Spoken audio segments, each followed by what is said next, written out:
بسا اوقات بہت سی محنتوں کا نتیجہ انسان دیکھتا ہے کہ ضائع چلا گیا. میں نے 10 سال محنت کی، حاصل کوئی نہیں نکلا.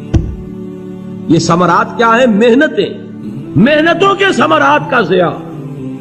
کوشش آپ نے کی، قسمت کی خوبی دیکھی ہے، ٹوٹی کہاں کمن، 2-4 ہاتھ جب کے لبے بام رہ گئے. Be prepared. ایک شاعر کے یہ اشعار ہیں، وہ کمیونسٹ تھا، میں نام بھی نہیں لیتا، لیکن یہ کہ یہ اسی انقلابی، چونکہ ان کا بھی ایک انقلابی نظریہ ہے، انقلابی عمل میں یہ سارے مراحل آتے ہیں. کوئی سیٹ بیک آیا، فرض کیجئے کوئی ناکامی ہو گئی، تو اپنے ساتھیوں کو دل بندھانے کے لیے یہ فصل امیدوں کی ہمدم اس بار بھی غارت جائے گی، سب محنت صبحوں شاموں کی اب کے بھی اکارت جائے گی. میرے نزدیک یہ ثمرات کا جو لفظ یہاں آیا ہے، وَنَقْصٍ مِّنَ الْأَمْوَالِ وَالْأَنفُسِ وَالثَّمَرَاتِ، سب محنت صبحوں شاموں کی اب کے بھی اکارت جائے گی. دھرتی کے کونوں کھدروں میں پھر اپنے لہو کی کھاد بھرو، پھر مٹی سینچو اشکوں سے، پھر اگلی رت کی فکر کرو، پھر اگلی رت کی فکر کرو، جب پھر ایک بار اجڑنا ہے. ایک فصل پکی تو بھر پایا، تب تک تو یہی کچھ کرنا ہے. ایک مقصد ہے سامنے، انقلاب برپا کرنا ہے. ایک کوشش ناکام ہو جائے کوئی پرواہ نہیں، نیکسٹ. پھر تیار رہو ناکامی کے لیے. ایسا نہ ہو جو انگریزی میں کہتے ہیں hope for the best but be prepared for the worst. ایسا نہ ہو کہ دوسری مرتبہ ناکام ہو کے بددل ہو جاؤ، تمہاری ہمتیں جواب دے جائیں. نہیں، پہلے سے تیار رہو کہ دوسری مرتبہ بھی ناکامی آئے تو آئے، لیکن جب تک کہ کامیابی حاصل نہیں ہوتی ہمیں یہ کام کیے چلے جائیں. دیکھیے سیرت میں آیا کہ نہیں یہ واقعہ. بدر میں مسلمانوں کو فتح ہوئی تو احد میں زک پہنچی کہ نہیں؟ 70 صحابہ شہید ہوئے کہ نہیں؟ اگر ان کی ہمتیں جواب دے جاتی تو گاڑی کیسے چلتی آگے؟ تو فرمایا وَلَنَبْلُوَنَّكُمْ بِشَيْءٍ مِّنَ الْخَوْفِ وَالْجُوعِ وَنَقْصٍ مِّنَ الْأَمْوَالِ وَالْأَنفُسِ وَالثَّمَرَاتِ. ہم تمہیں لازم آزمائیں گے، خوف کی کیفیت سے، فقر و فاقے کی کیفیت سے، بھوک سے، جان کے نقصان سے، مال کے نقصان سے، محنتوں کے حاصل کے ضائع ہو جانے سے. وَبَشِّرِ الصَّابِرِينَ، اور اے نبی بشارت دیجئے صبر کرنے والوں کو. الَّذِينَ إِذَا أَصَابَتْهُمْ مُصِيبَةٌ، وہ کہ جب ان پر کوئی تکلیف آئے، کوئی مصیبت آئے، کوئی آزمائش آئے، قالوا انا للہ وانا الیہ راجعون، وہ یہ کہیں کہ ہم اللہ ہی کے ہیں، اللہ ہی کی طرف لوٹ جانا ہے. یہ وہی انداز ہے جو میں نے فارسی کا شعر سنایا تھا آپ کو کہ سرے تسلیم خم ہے جو مزاج یار میں آئے. وہ ہمارا مولا ہے، ہمارا آقا ہے، اگر اسے یہی منظور ہے تو ہمیں بھی یہی منظور ہے. میں نے تسلیم و رضا کی بات کی تھی نا، آپ کو کچھ شعر سنائے تھے. ایک شعر اور سنیے، اور یہ کس کا ہے؟ محمد علی جوہر کا. ایک مرتبہ جیل گئے، ان کی ایک بیٹی جوان بیمار ہوئی، فوت ہو گئی. باہر چھوڑا انگریز نے، جاؤ بھائی دفن کر دو بیٹی کو. دوسری مرتبہ جیل گئے، دوسری جوان بیٹی اسی مرض میں مبتلا ہوئی. اب یہ جیل میں ہے، خبر پہنچی کہ دوسری بیٹی کے اوپر بھی اسی مرض کا حملہ ہوا ہے. ایک نظم لکھی ہے جس کا آخری شعر یہ ہے، تیری صحت ہمیں منظور ہے لیکن اس کو نہیں منظور تو پھر ہم کو بھی منظور نہیں. یہ ہے، جب تک یہ کیفیت نہ ہو اس میدان میں آدمی ثابت قدم نہیں رہ سکتا کہ میرے رب کو اگر یہ منظور ہے تو یہی مجھے منظور ہے، اور تیری صحت ہمیں چاہیے تو ضرور، لیکن ہمارے رب کو منظور نہیں تو ہمیں بھی منظور. راضی برضائے رب.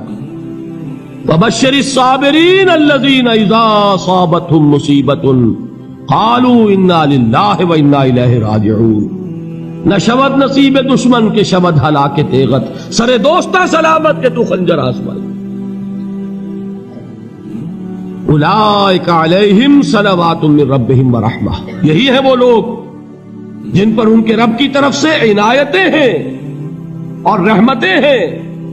وَأُولَٰئِكَ هُمُ الْمُهْتَدُونَ، اور یہی ہے وہ لوگ جو کامیاب ہونے والے ہیں، ہدایت پانے والے، ہدایت یافتہ. اسی سورہ بقرہ میں ذرا آگے چل کر، یہ تو ہے 20واں رکوع، 19واں رکوع بھی 21ویں رکوع کی پہلی آیت ہے، لیس البر ان تولوا وجوہکم قبل المشرق والمغرب ولكن البر من آمن بالله واليوم الآخر والملائكة والكتاب والنبيين وآتى المال على حبه ذوي القربى واليتامى والمساكين وابن السبيل والسائلين وفي الرقاب وأقام الصلاة وآتى الزكاة والموفون بعهدهم إذا عاهدوا والصابرين في البأساء والضراء وحين البأس۔ اب یہ آیت جو ہے سورۃ العصر میں جو مضامین آئے تھے سارے اس میں موجود ہیں۔ وہاں ایمان کا لفظ آیا، یہاں 5 ایمانیات کی تفصیل آ گئی، اعمال کی تفصیل آئی، اور آخری بات وہاں کیا ہے وَتَوَاصَوْا بِالصَّبْرِ، اور یہاں کیا ہے وَالصَّابِرِينَ فِي الْبَأْسَاءِ وَالضَّرَّاءِ وَحِينَ الْبَأْسِ، اور صبر کرنے والے، اصل نیکی ان کی ہے جو صبر کریں، کس میں؟ جنگ کے وقت، ذرائے، باسائے، باسا کہتے ہیں فقر اور فاقہ، واحد آئے گا باس تو اس کے معنی جنگ، اور باسا جمع میں آئے گا تو فاقہ، فقر، بھوک، اور ذرائے جسمانی تکلیف، ضرر، جسمانی تکلیفوں میں صبر کرنے والے، فقر اور فاقے میں صبر کرنے والے، اور جنگ کے وقت صبر کرنے والے، اولئک الذین صدقوا واولئک هم المتقون، یہ ہیں وہ لوگ جو صبر کرنے والے ہیں، یہ ہیں جو سچے ہیں، جو اپنے دعوے میں نیکی کے اور ایمان کے صادق ہیں، اور یہی وہ لوگ ہیں جو متقی۔ اگلی سورت ہے سورہ آل عمران، اس میں 2 لفظ آئے ہیں، آخری آیت یا ایھا الذین آمنوا اصبروا وصابروا ورابطوا واتقوا اللہ لعلکم تفلحون۔ دیکھیے یہاں صبر اور صابر جو تعلق جوہد اور جہاد کا ہے وہی ہے صبر اور مصابرت۔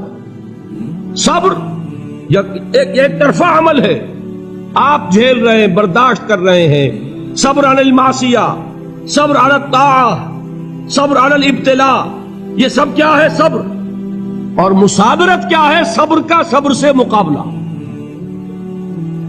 یہ سورہ آل عمران، اب وقت نہیں ہے میں آپ کو سناتا اللہ تعالیٰ نے کیسے کیسے مسلمانوں سے کہا، مسلمانوں تمہیں زک پہنچی ہے تو انہیں بھی تو پہنچی تھی، ان کے 70 نہیں مارے گئے تھے بدر میں، ان کے حوصلے جو ہیں وہ تو پست نہیں ہوئے، وہ اگلے سال آ گئے تم پر چڑھائی کر کے، تم کیوں اتنا برا مان رہے ہو؟ تمہارے دل اتنے زخمی کیوں ہو گئے؟ تمہیں تکلیف پہنچتی ہے تو انہیں بھی پہنچتی ہے۔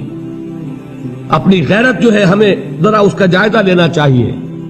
لوگ باطل نظریات کے لیے کتنی قربانیاں دے رہے ہیں، لوگ باطل چیزوں کے فروغ کے لیے کتنی محنتیں کر رہے ہیں۔